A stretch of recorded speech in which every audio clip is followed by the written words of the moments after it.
ఈరోజు బీఆర్ఎస్ నాయకులు అటు హరీష్ రావు గారు కానీ కౌశిక్ రెడ్డి కానీ వీళ్ళందరూ కూడా ఈ యొక్క నాటకానికి ఎందుకు పూనుకుర్రంటే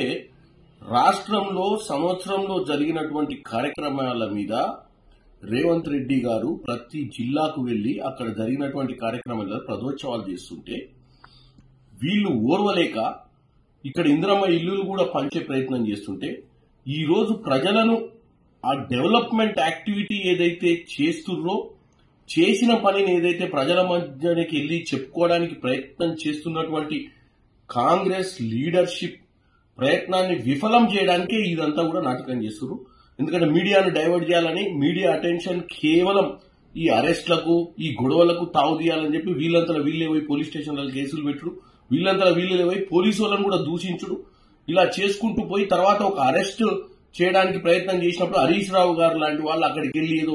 ఆపే ప్రయత్నం చేయడమో లేకపోతే కౌశిక్ రెడ్డి ఇంటి దగ్గరికి వెళ్లి ఈ యొక్క హంగామా చేయడం వల్ల రాష్ట్రంలో మీడియా అంతా కూడా ప్రభుత్వం చేసే కార్యక్రమాల వైపు కాకుండా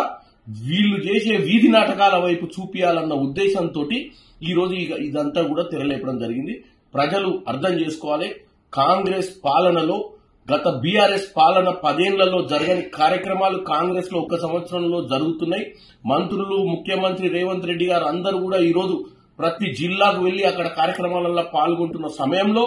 వీళ్ళు మొన్నటిదాకా ఏం చేయలేదని చెప్పి ప్రచారం చేసి అది విఫలం కావడంతో ఇలాంటి చిల్లర వల్లర నాటకాలను తెరెత్తారని తెలియజేస్తున్నాం.